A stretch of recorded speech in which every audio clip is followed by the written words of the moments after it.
Let's have a look at some variables. So first of all, what are variables?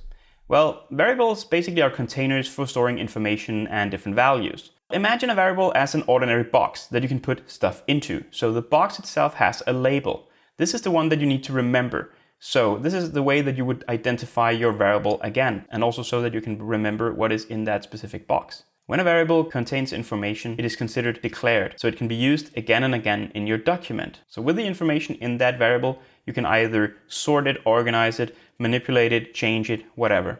PHP is a weakly typed language, which means that you don't have to define which type of variable you are creating. However, being aware of which types of variable you're creating is a good thing. We have strings, integers, arrays, booleans, and so on and so forth. We'll get more into them later on. Let's have a look at how to declare a variable in PHP. A variable in PHP is always declared with the dollar symbol. After the dollar symbol, you have the name of the variable. So here you can use either a combination of higher or lowercase letters from A to C, or numbers from 0 to 9. You are also allowed to use the underscore character, but spaces are not allowed.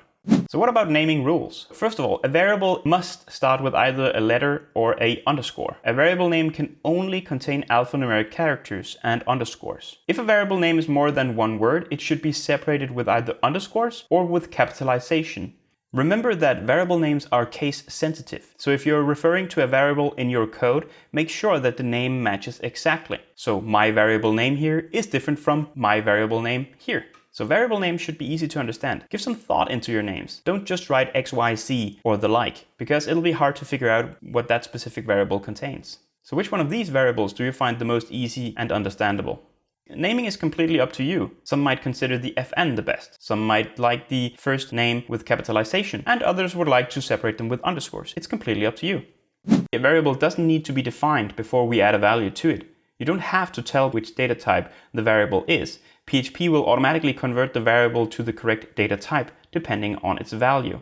In strongly typed languages like C#, Java, Python, etc., you'll have to declare or define the type and the name of the variable before you actually use it. Like in any other programming language, we have different variable types. Some of the different types that we will be looking at are integers, strings, booleans, and arrays. So an integer variable contains integers, so positive or negative numbers. A string variable contains words or text, so they can contain number information, but it'll be considered text alongside with the rest of the content. A boolean variable either contains a true or false value. And finally, arrays can contain multiple variables. The values of string variables are contained within single quotes or double quotes, so this is depending on how you want to use them. The difference between single and double quotes is single quotes will print out the exact value of the string as is. Double quotes will transfer variable values into place before printing. So for instance, let's set integer example equal to 5. So if I now set up a variable, I call it string example number 1, and within single quotes, I put the integer example. Then inside string example number 2, so my second variable, I put in the same exact variable, but in this case in double quotes. So if I try to echo out these two strings, this is what my output is. So here you can see that the single quotes will just print out the variable name like any other text. But the double quotes will take the value of the variable and put it into place.